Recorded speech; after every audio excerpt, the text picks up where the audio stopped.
तो हेलो दोस्तों, मेरा नाम हिमांशु और ये है इतिहास यानी कि प्राचीन इतिहास की सेकंड क्लास, जिसमें आज हम पढ़ेंगे आद्य ऐतिहासिक काल यानी कि प्रोटो हिस्टोरिक हिस्ट्री। ठीक है, तो चलिए अपने क्लास को शुरू करते हैं। इस काल में मानव द्वारा लिखी गई लिपि को पढ़ा नहीं जा सकता है, किंतु लिखित साक्ष्य मिले हैं और इस काल के जानकारी के जो प्रमुख स्रोत हैं वो भी पुरातात्विक साक्ष्य ही हैं। इसमें सिंधु सभ्यता को हम लोग रखते हैं।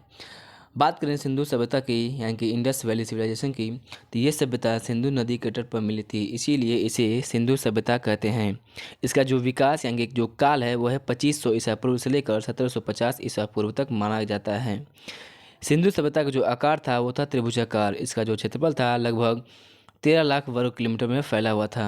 सिंधु सभ्यता में कुल 350 स्थल मिले हैं, लेकिन सर्वाधिक स्थल गुजरात में ही मिले हैं, लगभग 200 स्थल। ठीक, सिंधु सभ्यता विश्व की पहली नगरी यानी शहरी सभ्यता थी, जबकि विश्व की पहली सभ्यता मेसोपोटामिया की सभ्यता थी, जो ग्रामीण सभ्यता थी। सिंधु सभ्यता की जो जानकारी सबसे पहले चार्ल्स मैसन ने 1826 में दिया था। सिंधु सभ्यता का सर्वेक्षण जेम्स कनिंघम ने 1853 में ईस्वी में किया। लॉर्ड कर्जन ने 1904 ईस्वी में पुरातत्व विभाग की स्थापना की, जिसके महानिदेशक सर जॉन मार्शल बने। सिंधु सभ्यता की पहली खुदाई दयाराम साहनी ने की थी और इसकी जानकारी के लिए पहली खुदाई हड़प्पा में 1921 में हुई थी, अतः इसे हड़प्पा सभ्यता भी कहते हैं। सिंधु सभ्यता का नामकरण जॉन मार्शल ने किया। इस सभ्यता को कांस्य युगीन सभ्यता भी कहते हैं, क्योंकि इसी समय कांस्य की खोजी हुई थी।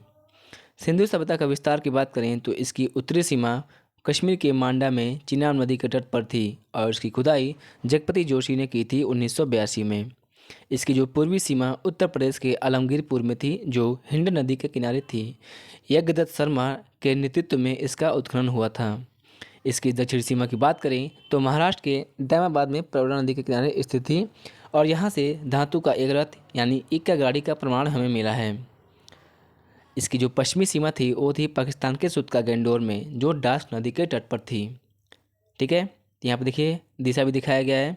उत्तर में मांडा जो कि चिनाब नदी है, पूर्व में आलमगीरपुर जो कि हिंड नदी है, दक्षिण में दैमाबाद जो कि प्रवरा नदी है और पश्चिम में है सुतका गंडोर जो कि डास नदी पर स्थित है। ठीक, इसका इलेक्ट्रिक भी है सम इक्वल टू ऐड और डच है पर भारत में नहीं। तो स से सुतका गंडोर और ड से डास नदी, म से मांडा, च से चिनाब, ए से आलमगीरपुर, है से हिंडन नदी, द से दैमाबाद, प से प्रवरा नदी। अगर हम पहले स्थल की बात करें यानी हड़प्पा सभ्यता मतलब हड़प्पा की बात करें तो इसकी खुदाई दयाराम साहनी ने की थी 1921 में और ये रावी नदी के तट पर पाकिस्तान के माउंट गोमनी जिला में स्थित है। पिगट ने हड़प्पा और मोहनजोदड़ो को एक विस्तृत साम्राज्य की जुड़वा राजधानी कहा है।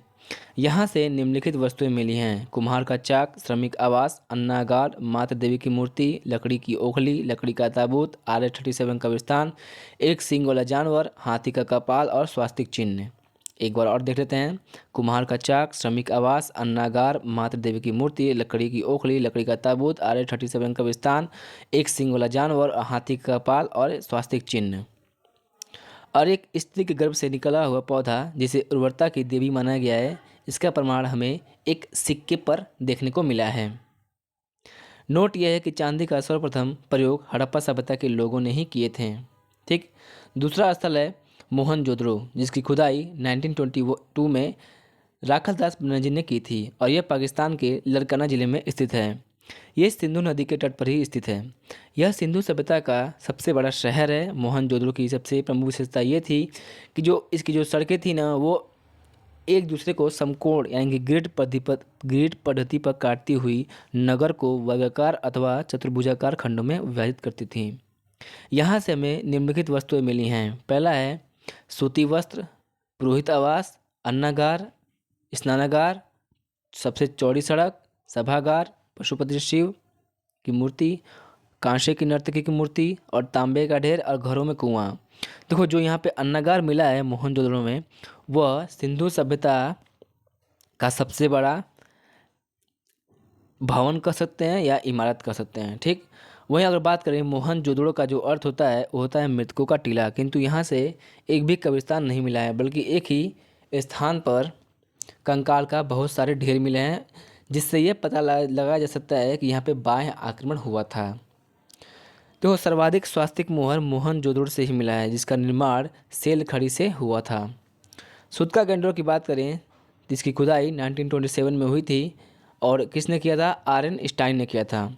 और ये सबसे पश्चिमी स्थल था जो डास नदी के किनारे स्थित है और यहाँ से हमें बंदरगाह देखने को मिले हैं।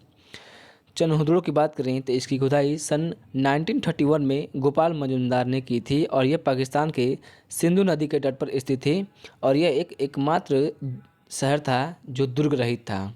ठीक, और यह एक औद्योगिक शहर भी था। यह एक महत्वपूर्ण स्थल है जहाँ से वक्राकार ईंटें मिली हैं। यहाँ से निम्नलिखित वस्तुएं मिली हैं। क्या क्या मिला है यहाँ से?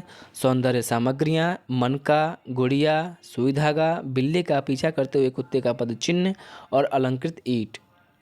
देखिए एक नोट है, दड़ो या कोट वाले शब्द जितने भी हैं वो पाकिस्तान में पाए गए हैं, जैसे चनहुदड़ो, मोहनजोदड़ो, जुरिंदजोदड़ो, बालाकोट, डाबरकोट, कोटदी, मतलब ये सभी स्थान हमें पाकिस्तान में देखने को मिलते हैं।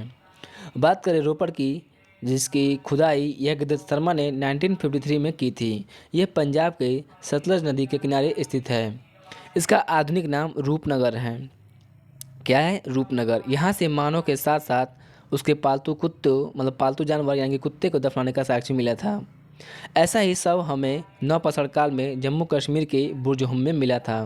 ठीक है। बात करें बनावली की, जिसकी खुदाई 1973 में रविंद्र सिंह बिष्ट ने की थी और यह हरियाणा में स्थित है। इसके समीप रंगोई नदी है। यहाँ जल निकासी की व्यवस्था नहीं थी, जिस कारण यहाँ नाली ना मिलकर घरों में ही सोख्ता व्यवस्था मिला था। यहाँ से सड़कें जो थीं वो टेढ़ी मेढ़ी थीं, अर्थात सड़कें नगर को तारांकित यानी कि स्टार शेप्ड भागों में विभाजित करती थीं।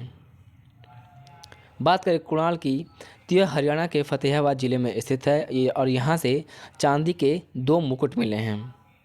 बात करें कालीबंगा की, तो इसका अर्थ होता है काले रंग की चूड़ियाँ और यहाँ से अलंकृत ईंट, चूड़ी, जुता हुआ खेत, हल एवं हवन कुंड के साक्ष्य में देखने को मिले हैं। यह राजस्थान में सरस्वती यानी कि घग्गर नदी के किनारे हनुमानगढ़ जिले में स्थित है। इसकी खोज अमलानंद घोष ने की थी। कालीबंगा के लोग एक साथ 2 फसल उगाते थे। वहाँ एक ही खेत में चना और सरसों उपजाने का विवरण हमें देखने को मिला है। इसकी खुदाई बीके थापड़ और बीबी लाल ने की थी। ठीक है, इसमें कन्फ्यूज मत होइएगा। इसकी खोज अमलानंद घोष ने की थी, लेकिन खुदाई बीके लाल और बीके थापड़ और बीबी लाल ने की थी। अगली जो स्थल है वो है धौलावीरा। ये गुजरात में स्थित है और यह सिंधु सभ्यता का सबसे बड़ा स्थल है। इसकी खुदाई सर्वप्रथम जेपी जोशी ने 1967 में किया एवं इसकी पुनः खुदाई रविंद्र सिंह बिष्ट द्वारा 1990 टू 1991 में किया गया। ठीक, यह गुजरात तथा पाकिस्तान दोनों में फैला हुआ था। अब भारत में सबसे बड़ा स्थल राखीगढ़ी था जो हरियाणा में स्थित है। सुरकोटदा, यह गुजरात में स्थित है और इसकी खुदाई जगपति जोशी ने करवाया था। यहाँ से कलश सावधान और घोड़े की हड्डियाँ मिली हैं और यहाँ से छोटे बंदरगाह भी हमें देखने को मिले हैं। बात करें लोथल की, तो इसकी खुदाई रंगनाथ राव ने की, जो कि भोगा नदी के किनारे अहमदाबाद गुजरात में है और यह सिंधु सभ्यता का बंदरगाह स्थल था। यहाँ से गोदीवाड़ा यानी कि डॉकयार्ड का साक्ष्य हमें देखने को मिला है। यहाँ फारस की मुहर मिली है जो हमें ये दिखाता है कि विदेशी व्यापार का संकेत भी मिला है। ठीक, यहाँ से माप तोल के सामान भी मिले हैं और यहाँ से दिशा मापक यंत्र भी मिला है। यह एक औद्योगिक शहर था और इस शहर में घर के दरवाजे सड़क की ओर खुलते थे। यहाँ से युगल समाधान यानी कि जोड़े में लाश के साक्ष्य मिले हैं, जिससे सती प्रथा का आभास देखने को मिला है। अगला है रंगपुर। यह गुजरात में स्थित है और यहाँ से धान की भूसी मिली है। बात करें सिंधु सभ्यता की विशेषताएं की, तो सिंधु सभ्यता एक नगरीय यानी कि शहरी सभ्यता थी। यहाँ की सड़कें एक दूसरे को समकोण पर काटती थीं तथा ये पूरब पश्चिम दिशा में थीं, जिससे हवा चलती थी तो स्वतः सड़क ही साफ हो जाते थे। नगर नियोजन तथा जल निकास इसकी सबसे बड़ी व्यवस्था थी। इसकी नालियाँ ढकी हुई थीं और सड़कें सीधी थीं। अर्थव्यवस्था का मुख्य आधार कृषि था और इसका व्यापार विदेशों यानी कि अंतर्राष्ट्रीय होता था। इनकी जो लिपि थी वो थी गौमूत्राक्ष और जो भाषा वो थी भावचित्रात्मक। और इसका जो समाज था वो था मात्र सत्तात्मक थी। ठीक है, इनकी जो लिपि थी दाएं से बाएं की ओर लिखी जाती थी और हड़प्पा लिपि के प्रमाण से सबसे ज़्यादा यू आकार तथा मछली का चित्र देखने को मिला है। इनकी मोहरों पर सर्वाधिक एक सींग वाले जानवर का चित्र देखने को मिला है। इनके मोहरों पर गाय और सिंह का चित्र नहीं मिला है। हड़प्पा सभ्यता के मोहरों में सेल खड़ी का उपयोग मुख्य रूप से किया गया था। सिंधु सभ्यता के लोग लोहे से परिचित नहीं थे, जबकि अन्य धातु जैसे सोना, चांदी, तांबा, टीन, कांसा, इन सभी से वे परिचित हैं। यहाँ माप तौल के लिए न्यूनतम बाट 16 केजी का था, जो दशमलव प्रणाली के लिए सूचक थे।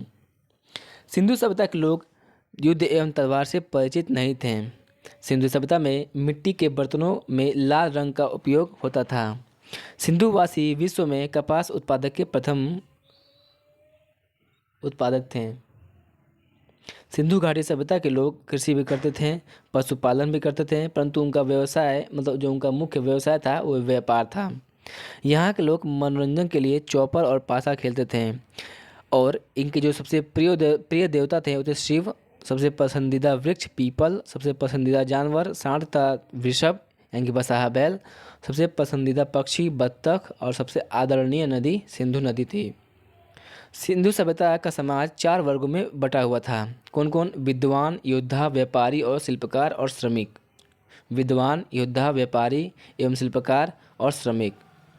अगर हम बात करें वस्तु का आयात, जैसे सोना का आयात कहाँ से होता था? अफगानिस्तान, ईरान और कर्नाटक से। चांदी का अफगानिस्तान और ईरान। तांबा का बलूचिस्तान, खेतड़ी और ओमान। टिन का यानी कि अफगानिस्तान और ईरान। गोमेद सौराष्ट्र। लार्ज वर्द मेसोपोटामिया। सीसा ईरान। सिंधु सभ्यता के पतन का कारण माने तो सिंधु सभ्यता के विनाश का सबसे बड़ा कारण बाढ़ को माना जाता है। वर्तमान में हुए उत्खनन से आईआईटी खड़गपुर को सिंधु सभ्यता सिंधु घाटी सभ्यता से संबंधित कुछ प्रमाण मिले हैं, जिस आधार पर कहा जा रहा है कि इसके पतन का महत्वपूर्ण कारण जलवायु परिवर्तन था। ठीक, तो यहाँ पे कुछ विद्वान पतन के कारण माने हैं। देखिए जानते हैं क्या क्या कारण है। गार्डन, चाइल्ड एवं व्हीलर ये मानते हैं कि बाह्य एवं आर्यों के आक्रमण के द्वारा इनका जो पतन हुआ था। जॉन मार्शल, अर्नेस्ट एवं एस.आर. राव मानते हैं कि बाढ़ आया था। और स्टाइन और अमलानंद घोष ये कहते हैं कि जलवायु परिवर्तन हुई थी। M.R. साहनी ने कहा है कि भूतात्विक परिवर्तन या जल प्लावन हुआ होगा। जॉन मार्शल बताते हैं कि प्रशासनिक शिथिलता आई होगी। और K.U.R. कनेडी बताते हैं कि प्राकृतिक आपदा जैसे मलेरिया हो गया, महामारी हो गया, जिस कारण सिंधु सभ्यता का पतन हो गया होगा। अच्छा, हम सिंधु सभ्यता के प्रमुख स्थल एक नज़र में देखते हैं। बात करें हड़प्पा की, इसकी अवस्थित कहाँ पर है, इसकी स्थिति कहाँ पर है, तो मोंटगोमरी जिला, पाकिस्तान, पंजाब। ठीक, उत्खननकर्ता दयाराम साहनी और माधव स्वरूप वत्स। 1921 नदी रावी नदी।